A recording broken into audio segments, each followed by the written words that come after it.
Hi, everybody. I'm Sandy Weiner, and welcome back to Last First Date Radio, where we believe it is never too late to go on your last first date.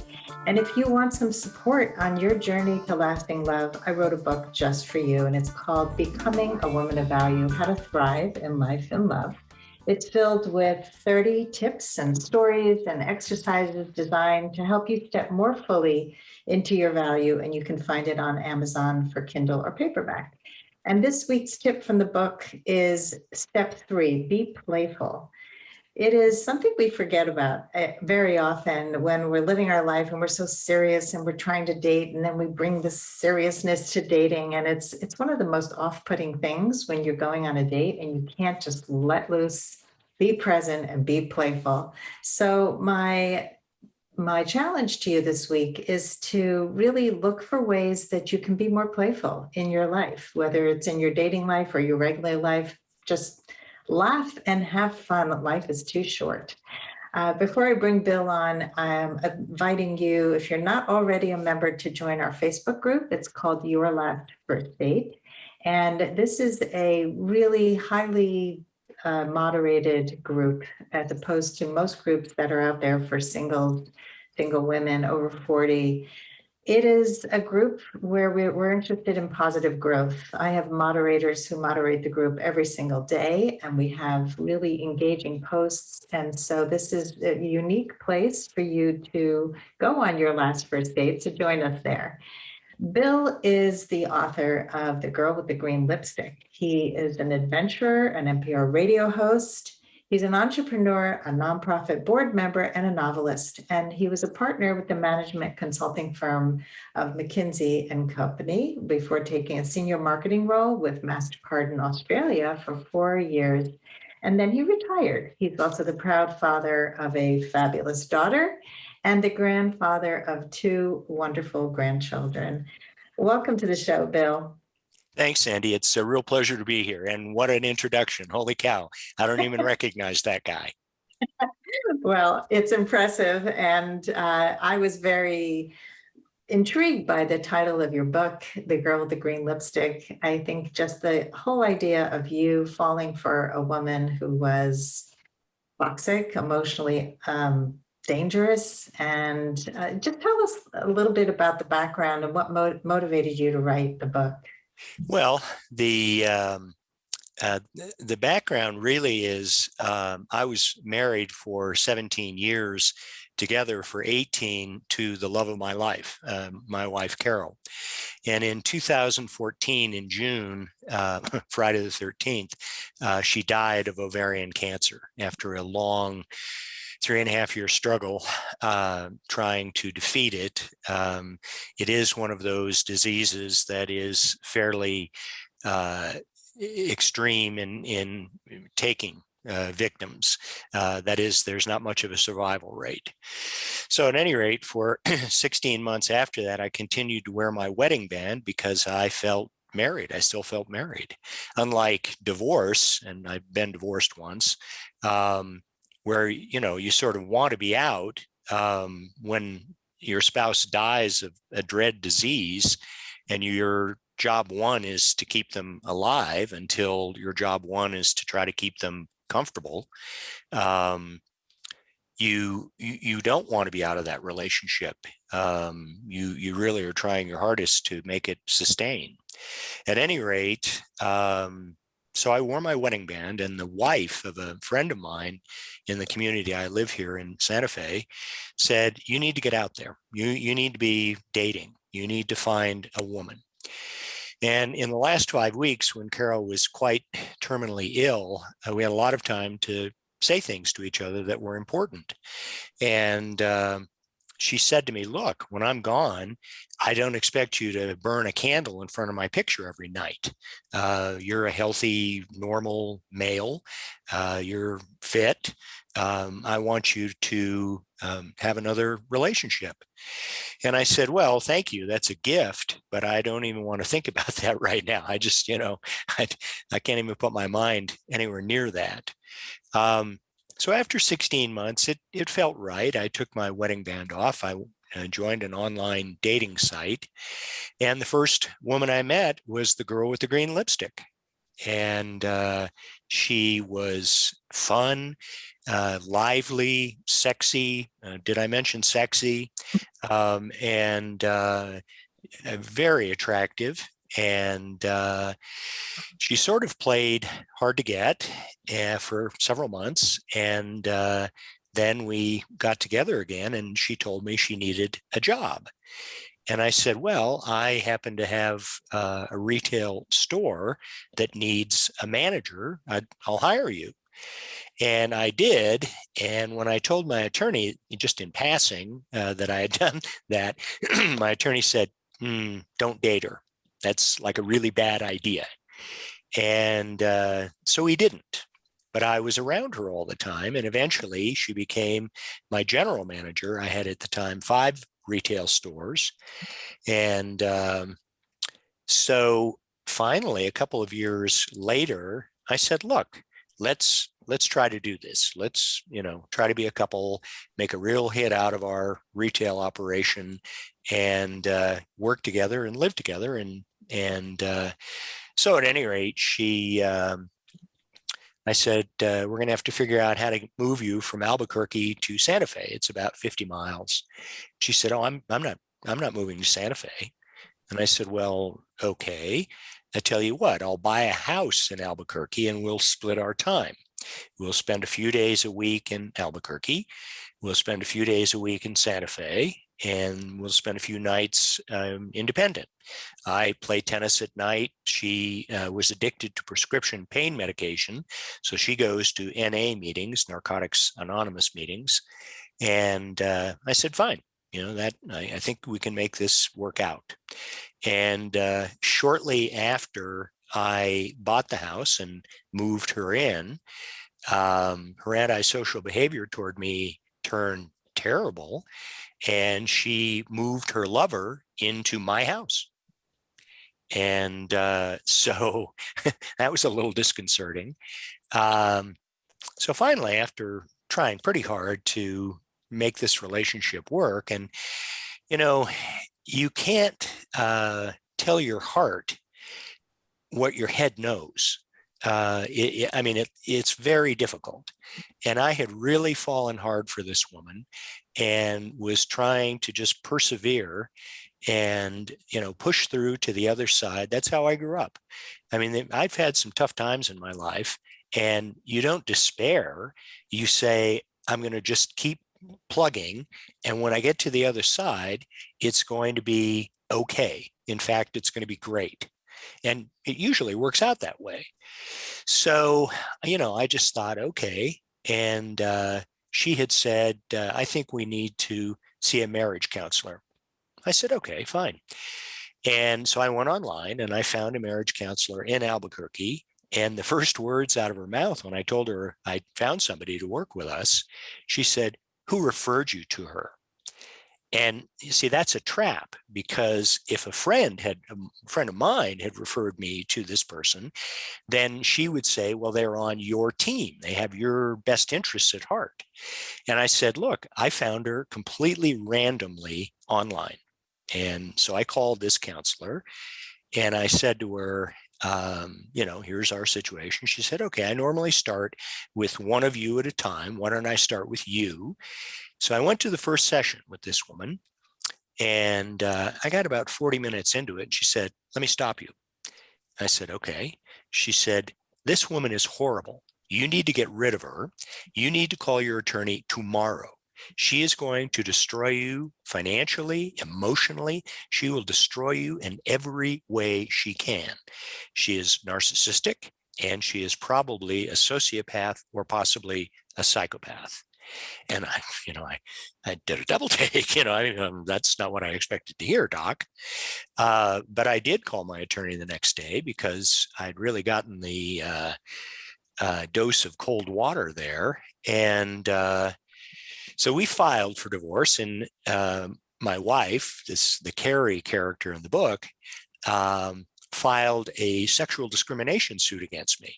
Now, there's no legal basis for a spouse to sue their other spouse for sexual discrimination, even if they work for them. Nonetheless, you're not prevented from filing a suit, which she did. So I went back to my attorney who had originally said, don't date this woman. And I said, look, she filed this suit. And she said, okay, we'll deal with it. She said, but you know what? Something isn't adding up. Do you mind if I do a background check on this woman? And I said, no, that's fine. A couple of days later, she called me, my attorney called me and said, I think you need to come to my conference room. And I walked into their office, this law office in downtown Santa Fe, and there were 300 documents spread out on this conference table that were all about this woman's criminal history. She's a repeat offender felon. She's been in prison 4 times for felonies, embezzlement and credit card fraud. She's been in federal prison for mail fraud. She was the office manager of a Lutheran church in a town here in New Mexico. And her primary responsibility was to count the Sunday collections basket. That just proved too tempting for her. And so she started taking money out of the collections basket funds. And of course, you know, the pastor's been a pastor for 30 years. Nothing much has changed with his congregation. And so he knows approximately how much every week he's going to have in the basket. I mean, it doesn't change much. And as you might imagine. And so when it started being pretty light, he started doing a little digging.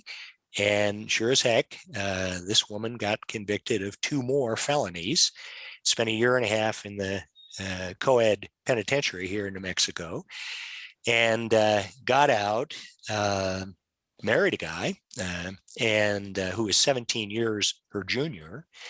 And she decided she didn't like that arrangement. So she left him, didn't divorce him, but left him and moved to Albuquerque. And she neglected to tell the court that she was moving. And when her probation officer found out, they sent her back to prison for 60 days to remind her who makes the rules. And then I met her. I met her about 2 weeks after she got out of prison. Wow. And then the rest of it is the story I just began to tell you. Yeah, that's an amazing story. There's so many things that it's easy to understand. So I have empathy for you. I do. I know that when you're in a vulnerable state, you can do things that you would never do if you were in a good place. That you're not thinking rationally, you believe people, you're also a person who trusts easily. And I see this very commonly with my clients who have gotten into relationships like this, where, you know, you're especially when you're widowed. I have a client right now who's widowed about 2 years, I think, and she's having such a hard time even thinking about moving on, but she hired me because she wants love again and doesn't really trust herself to be able to make these choices on her own. And I think we often can't. You know, we fall into relationships, maybe not at this extreme level, and you didn't know all this obviously until you had the background check done. But people like this are charming. They pull in people who are vulnerable.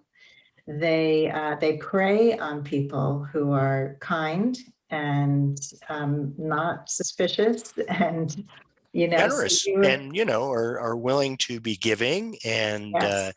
as I say, I had a kind of a hard scrabble life growing up. And so you learn to persevere. You learn to work through adversity. And let me say 3 things about what you just commented on. One, you're probably familiar with a thing called the Stockholm Syndrome, Mhm. where captives fall in love with their captors. And I call that in the book the Carey effect, because I simply couldn't explain otherwise why. I mean, one of my counselors, I had 2 that I was working with, in the marriage counselor and somebody else, said to me, "Why do you put up with this from your wife? She's not making an effort at all to try to keep this marriage going."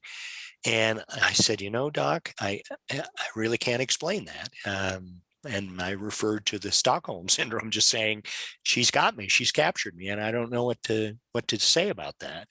The second thing I would say is when I got divorced from my first wife, the mother of my daughter, I worked with a counselor 3 days a week, and he said, there's only one thing we owe to ourselves. And I said, what's that? He said, complete honesty. And I said, wow. He said, you're not an authentic person if you can't be honest with yourself. And during this whole period of my relationship with the Carrie character, I was suspending my disbelief and not being honest with myself, and couldn't really, until I got slapped in a metaphorical way by my marriage counselor, finally woke up and said, holy cow, this really is bad if you look at it objectively. The third thing I would say is, and I'll refer to the old movie, The Big Chill, and the Kevin Kline character and the Jeff Goldblum character having a conversation about what is the most important element of the human condition. And the Kline character says, that's easy, sex. And the Goldblum character says, no, rationalization. The Kline character looks at him and says, what do you mean? And the Goldblum character says, have you ever gone a week without a rationalization? And so I was rationalizing my relationship and the things that were happening. I mean, imagine the morning after we got married, she slapped me and said, Marcus, the Marcus character in the book, has always been more emotionally responsive to my needs than you ever were. I mean, we got married the day before. And I said, wow, maybe you should have married Marcos. Now, he's about 15 years her junior. He's a Mexican national. He's a handyman. And when I divorced her and forced them to leave my house, my next door neighbor came over. I had barely met her. And she said, are you the husband? And I said, well, I'm the ex-husband, but I'm the current owner of this house. And she said, well, I'm confused. There's been another man living here for several months. And I said, well, yeah. And she said, he came over and borrowed a ladder and went up and did something on the roof. Well, what we found were two 50-cent piece sized holes in the roof, which maximized water flow to the roof deck and the ceiling below. And so I had ceiling damage and black mold in this house that I had to have repaired. And then I sold the house, and I said, to the buyer, I said, there was only one fixture. She got all the furniture, but there was only one fixture she wanted. And it was in the master bedroom. It was a ceiling fan with a light. So I said, do me a favor, just check the new one that was installed by the boyfriend, because I don't know that he's a qualified electrician and I want to make sure it's okay. So my buyer got on a ladder, took the base plate off the ceiling fan and found an incendiary device. And the only reason it didn't burn the house down is because one wire somehow became disconnected when they were putting the base plate back on. And so, the antisocial behavior, I mean, the first thought was we're going to just damage the roof and the ceiling and everything else. And that wasn't quite enough for her. And so they put this bomb, if you will, in a ceiling fan. And if I'd thrown a switch to turn it on and it was connected, it would have burned the house down. Oh my God. I understand rationalizing too. I think we do it in both directions. We can be so optimistic about somebody that we only see the good, and we can also look at people and only see the bad. That's right. And so we have to find that happy medium. So I'm curious, how you went to therapy, how did you recover from this complete mess? I mean, it's almost like, I imagine there was so much emotional damage that, your trust was ruined. How do you trust again? How do you ever date again? How did you heal? Well, and I'm still healing, I would say. But there are a couple of things. One is to go back to what George DeLeon, the counselor in New York that I worked with, and be totally honest with yourself. Really say, here's what's actually happening. And that's important. And it's hard to do. The other thing is I read quite a bit. There are a series of books by a guy whose last name is Tudor, Tudor, who is a diagnosed narcissist, and he's written several books about narcissistic behavior. One is called Evil, and another is called Zero Contact. And I started reading at the recommendation of a counselor that I was working with, the book entitled Evil. And I started shaking. I just couldn't believe how spot on what this fellow was describing is what this woman that I'd been with had been doing. And what you have to realize is what you thought you loved is a fiction. It doesn't exist. Her emotional response to you is invented. Right. And so you can't love that. I mean, that's a chimera. And so you have to kind of wrap your head around that. The other part you have to wrap your head around is she embezzled probably $250,000 from my operation and my retail store operation. She had at least one lover the entire time we were involved, and married. At one, she moved into my house. So you kind of have to be angry about that. You have to get some anger. And the last thing was I'd start telling people what had happened, and their initial reaction is, "Holy cow!" And then you keep telling them, and they go, "Oh my God." And then you keep telling them what happened, and they say, "You're making this up." Right. And so then they say, "You really need to write a book." And it was therapeutic to write the book. It was, you can make her as evil as you want because it's fiction.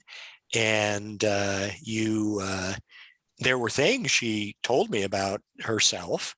And once you realize that psychopaths are born, generally speaking, that's the theory. I know there are some people that believe psychopaths are made, but I think it's kind of a blend. But I think they have to have the wiring, the initial wiring.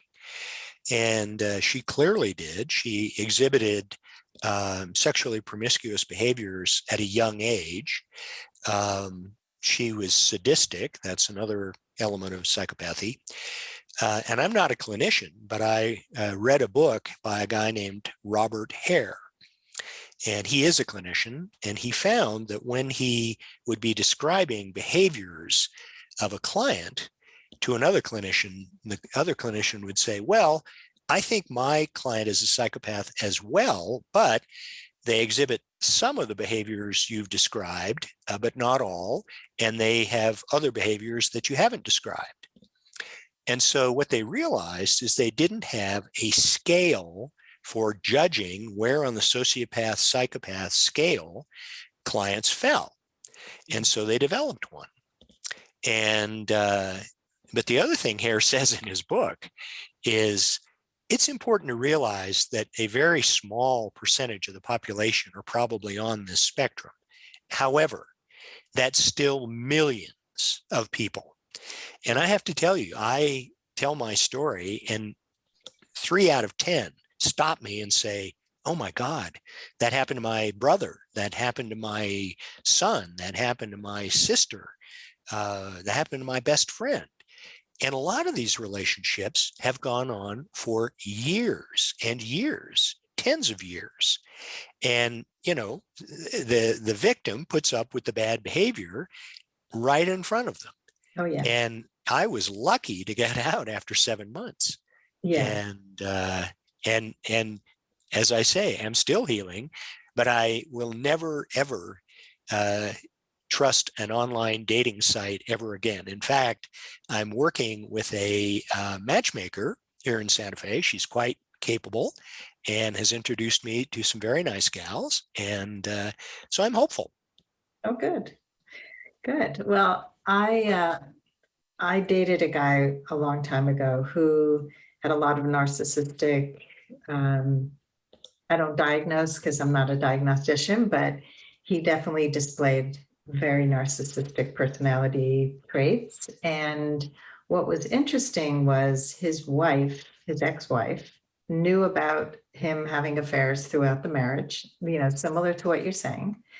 And I got to know her because she was friends with a friend of mine. And she was still in love with him. She would have taken him back in a minute, even though he treated her poorly. And I was able to see who he was really quickly because I've been doing this a long time. And I told him right away that I wasn't going to be fully involved with him because I knew he was dating other people and he was fun. We had a lot of fun together and that's why I dated him. But I said, as soon as this isn't fun anymore, I'm leaving. And he did something that was not forgivable. And I walked away. And he was like, well, can't we be friends? And I said, you're not my friend. That's the problem. Well, so You this don't show book, up. right. So this book, Zero Contact by this fellow Tudor, says if you want to be free and be real, you have to have no contact whatsoever with that person who is a narcissist because they will find a way to. So this gal had a son who also worked for me. He was going to the University of New Mexico in Albuquerque. And she said, well, I mean, we can be divorced, but you can still be friends with my son. And I said, no, I can't. Because you would find a way to work through him to get to me. Yeah. And so I'm going to break it off with both of you. I mean, I used to play golf with the kid. He's a nice kid. I mean, sort of. I suspect he had something to do with his mother's criminal behavior. I don't know that. But it would be hard for him not to, given that they both worked for me. But nonetheless, the point of trying to be friends with a narcissist after you have decided you're not going to date them is you cannot possibly have any contact with them. Yeah. And what's amazing to me is there's another thing, and these people are bad because they thrive on it. It's called fuel, and they need it. They need to walk on the edge. She needed to be addicted to prescription pain medication and enjoy the fiction that she was not addicted, that she was over it. And she had 2 supposedly legal prescriptions for opioids. And I know she was getting more from her friends at NA. And basically the way she worked was guys like me were the people who provided her money, and young guys who were kind of thugs from NA were the guys she used for sex. And so it's a kind of a lethal combination there, but she needs that. That's how she lives. She was so incensed that I managed to get her out of my house. I had to pay her some money. It's a contract. Marriage is a contract. And I had, in a sign of good faith, put her name on the deed shortly after I bought the house. And I said, I'm doing this, and it's a gift to you because it's worth half the house, basically. And I want you to know that I'm serious about our relationship. And then, of course, she promptly installed her lover in my house. But when I forced them out of the house, she was so angry about that she decided she was going to destroy it one way or another, either water damage or fire, or I think if she'd been able to, put open the gas vent and, I light a match or something and blow the house up, she would have done that too. It was such an affront to her, the way she believed she should be able to live.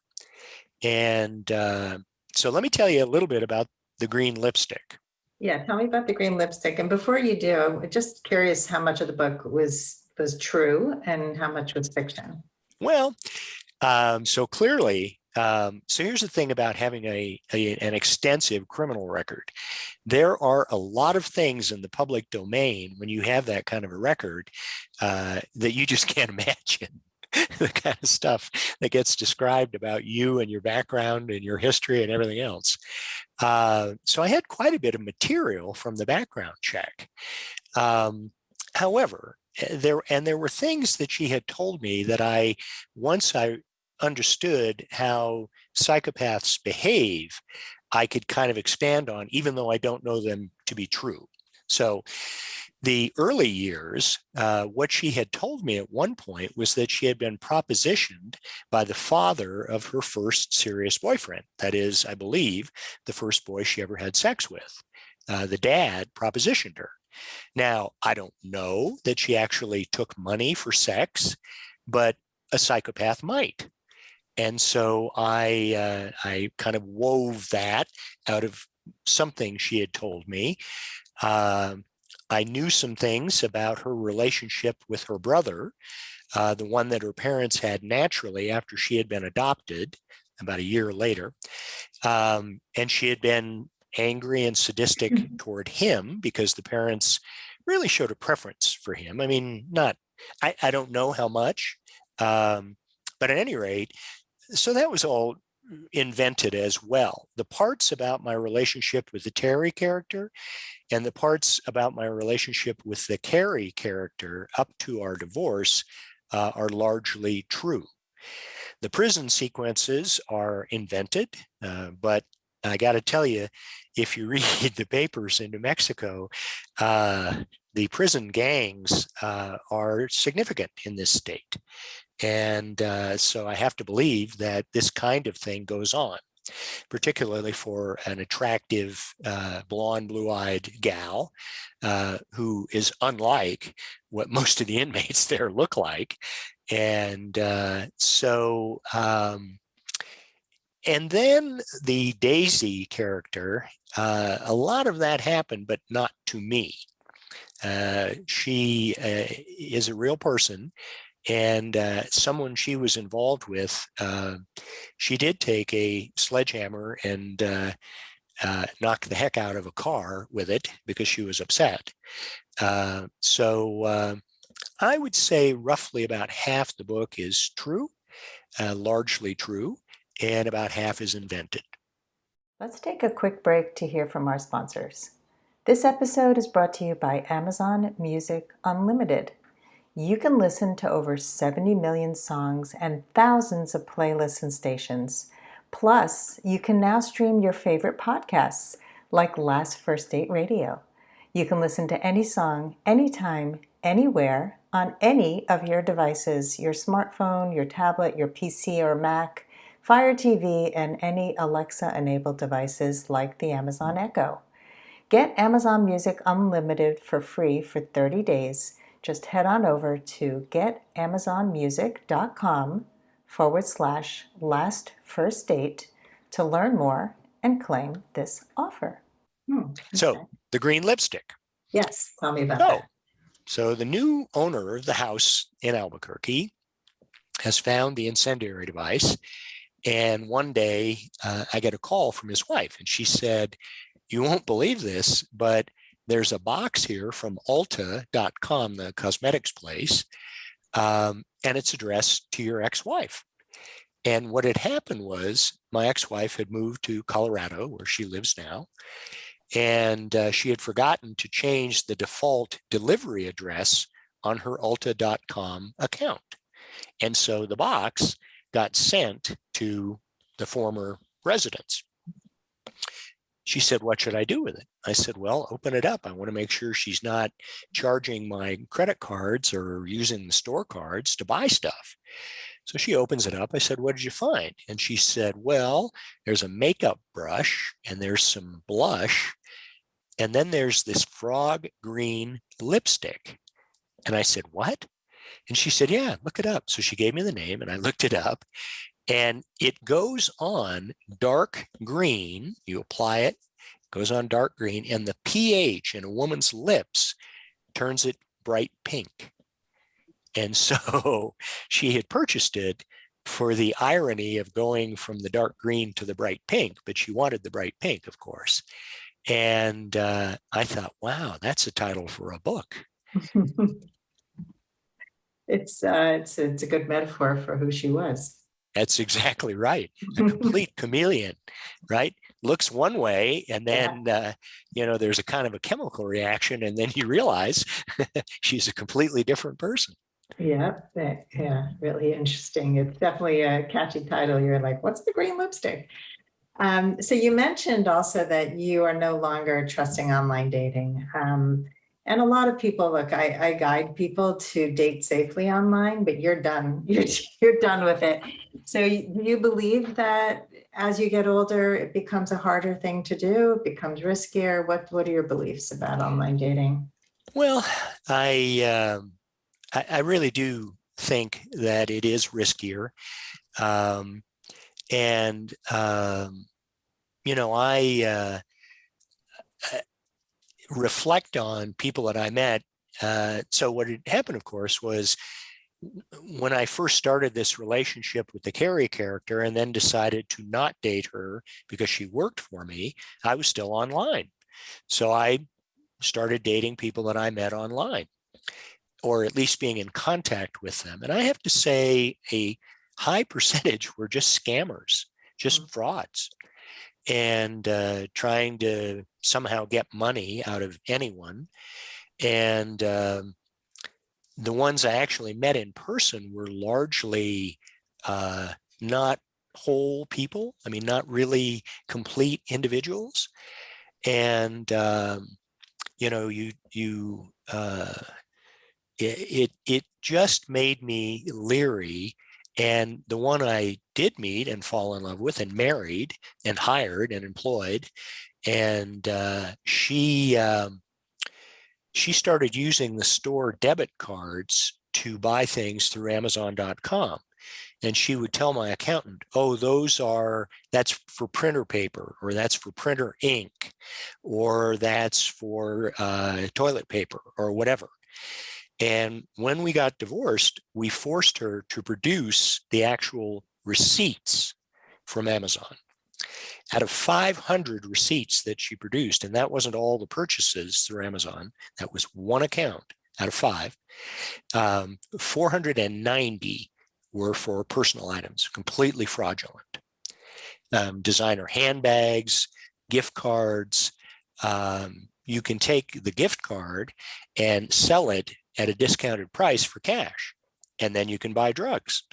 So, she had this completely figured out, and these Google Sheets that she would fill out and send to my accountant were totally wrong and made up, because we could match the amount from the receipt to what she had put on the Google Sheet, and there was no correspondence whatsoever. They were all personal items: makeup, bra pads, God, you name it. I mean, everything under the sun, and stuff for her lover, a wallet, I'm like, okay. So, it's wild. Yeah. And so my matchmaker lady that I'm working with now is terrific. And she's got a lot of gals that she has nice relationships with and has introduced me to. And some go, I like them. They don't really care for me. They like me, and I don't really care for them, so, it's one of those things, but it is harder. I mean, Carmen, I'm 67.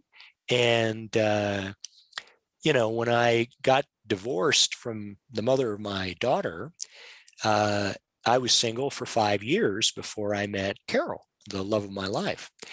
And I thought, well, holy cow, if it takes me another 5 years to find someone, I'm going to be 70 years old. I don't really want to go through that.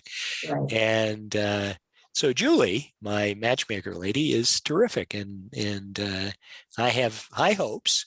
The other thing is, so my attorney and her team put together 560 pages of evidence of crimes by my ex-wife, the Carrie character.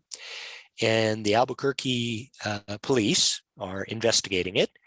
And I have good reason to believe that my ex-wife will go back to prison and serve a significant amount of time. That would be helpful to all the other people. She could be doing the same thing that she did to you too. Well, and my daughter believes that, given some things I've told her about what she's doing in Colorado, my daughter thinks, from her anti-money laundering experience, that she may be laundering drug money. Mm. And because she doesn't have a job, she lives in a furnished house. The rent is about $2,400 a month. I can't imagine how she earns the kind of money she would need to pay the rent if she doesn't have a job. Yeah. So who knows?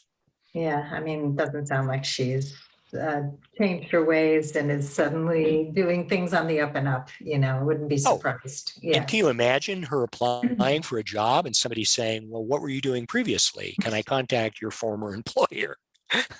Well, I sued him for sexual harassment. He was my husband.